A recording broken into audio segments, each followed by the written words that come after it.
We're going to compare the graph of an exponential function to the graph of a logarithmic function.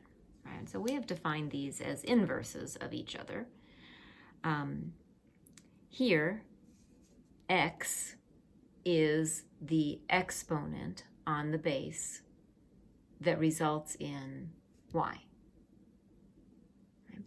In this expression, y is the exponent on the base that results in x. Right? So that's exactly what inverses do. They change the x and the y values.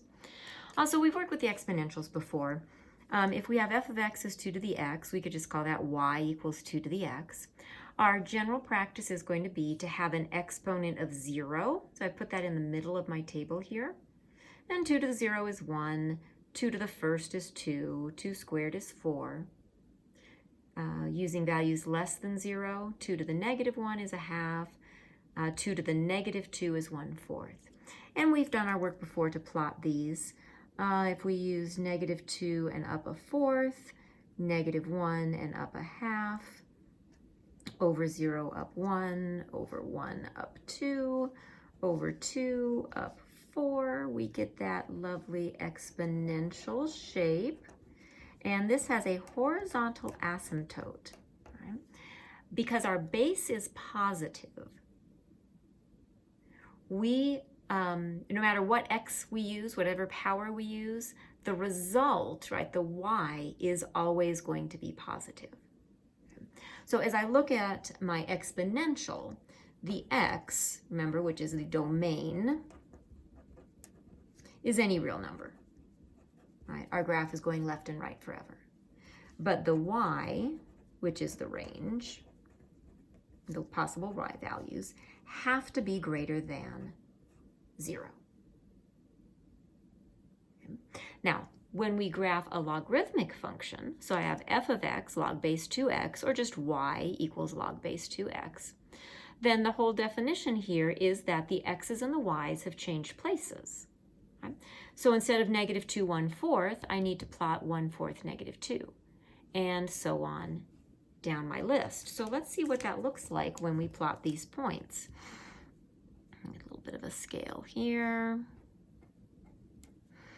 Let's see, if I go over 1/4 of a unit, I need to go down 2.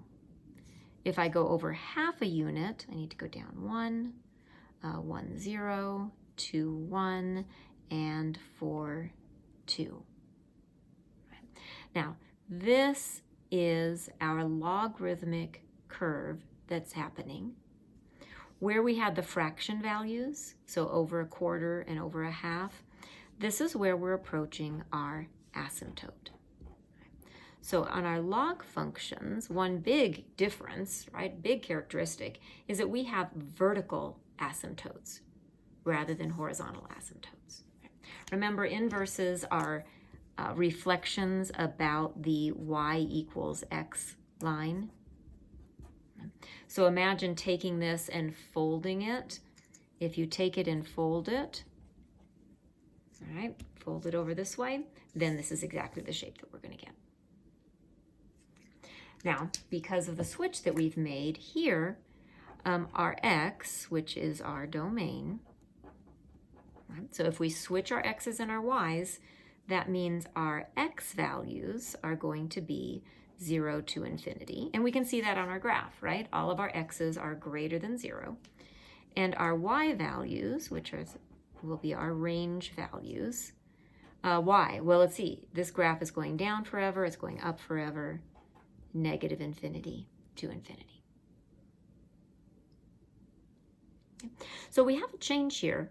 Our log base 2 of x, right? This is the exponent on 2 that results in x.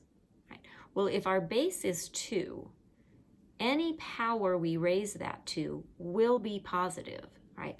That's why our x's here must be positive. I'm just going to remind us of that. Must be positive. So we have a restriction on the x's. X's must be positive, going that direction. So this is a general start for our exponentials, let me show you what our graphs will look like when we do some of our translations. So we certainly can shift this logarithmic graph left and right and up and down and do reflections as we need to. So let's take a look at one process we can use here to graph our log functions. It's a little trickier to try to pick the x values conveniently, right? We want to be able to find like that center of the graph and then show the nice characteristic shape. So what I'm going to encourage you to do here is, well, first we got to make sure that our log expression is by itself, isolated, which it is. Okay. Then we're going to change this to exponent form. So we've been practicing that. Here I see the base is 1/4. I see the power, or the exponent, is y. And then when we raise 1/4 to y, the result is x plus 5. Okay, so we isolated the log expression, done for us in this one. We changed to the exponent form, that's great. And at this step, if necessary, we're going to solve for x. Right? So x is not by itself. We're going to subtract 5 from both sides and reach 1/4 to the y power minus 5 equals x. Now, we did all this work because you're going to see that working with exponentials and selecting values is easier than working with log expressions. Right. Now, I can predict what is going to happen here. This plus 5 means my graph is going to shift left 5 units. Right. So on the example we started with, remember this was an example of our log graph. If we took something like this and we shifted it left 5 units, we're going to expect that vertical asymptote to come back this way. All right, so that same thing we can expect here. As I come to pick my values, because exponents are easier to pick, I'm going to pick y values at this stage. All right, so this is something we have to remind ourselves of. We went through all this work to get exponential form. Now let's start with the y value that makes this exponent 0. That's always going to give us our center of our graph. Okay. So the y that makes this 0 is just 0.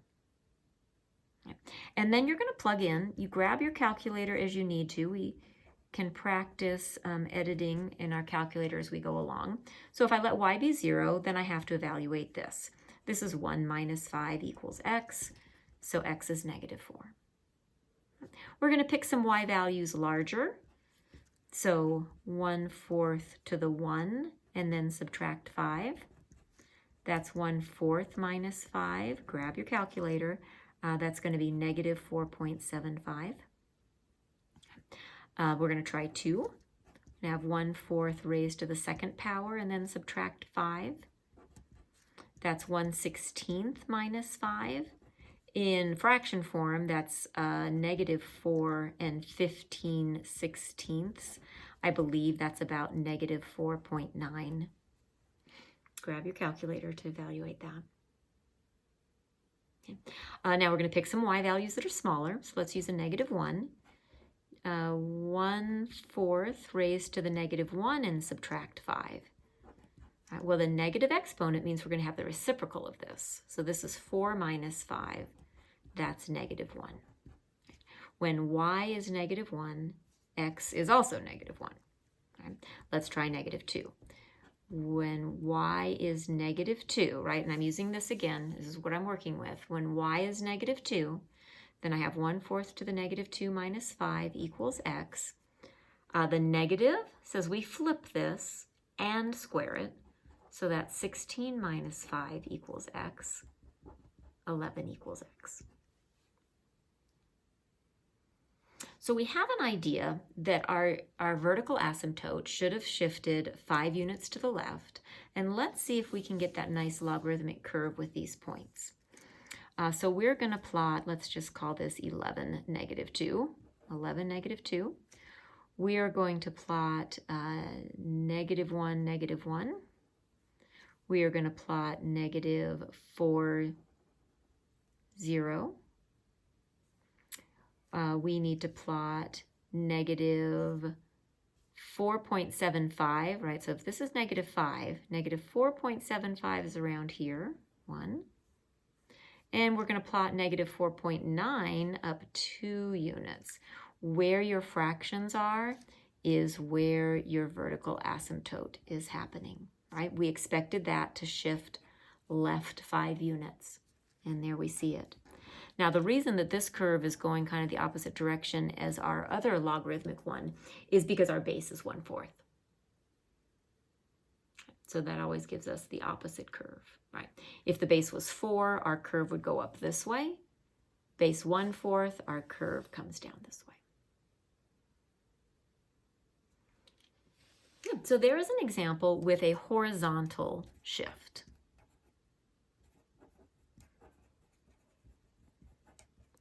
All right, let's try one with a vertical shift. So let's take a look at this equation here. We've got y equals log base 3x plus 4. Right? So I'm not shifting left or right, but this means we're shifting up 4. So here's an example with a vertical shift. Now, we always are going to begin by isolating the log expression. Right? This time, we actually have some work to do because we start with log base 3x plus 4. We want to undo this. So we're going to subtract 4 from both sides and have y minus 4 equals log base 3x. Then we'll change to exponent form. So my base is 3. The exponent is y minus 4, and the result is x. Right? Remember, logarithms equal exponents. So that's my whole exponent there. At this stage, if I needed to, I would solve for x, but x is already isolated. Okay. So now we're ready to pick y values. Right? And we want to start with, in the middle of our table, the value that makes the exponent 0. So for y minus 4, I'm going to start with y is 4. And then we just start plugging in, and we'll find our x values as we go along.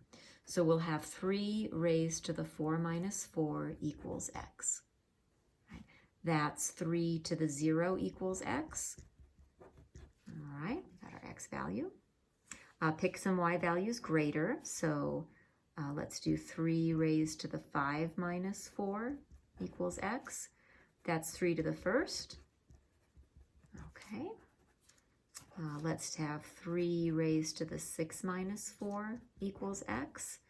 That's 3 squared equals x. So far, so good. Now let's use some values smaller. So this was our center. Let's try y is 3. 3 raised to the 3 minus 4. That's 3 to the negative 1, 1/3. Okay, 1/3. Let's try 2. 3 raised to the 2 minus 4 equals x. Okay, so each time I'm coming back to our equation right here, if you're wondering where I'm getting these values. So 3 raised to the 2 minus 4, that's 3 to the negative 2, which is 1/3 squared, 1/9.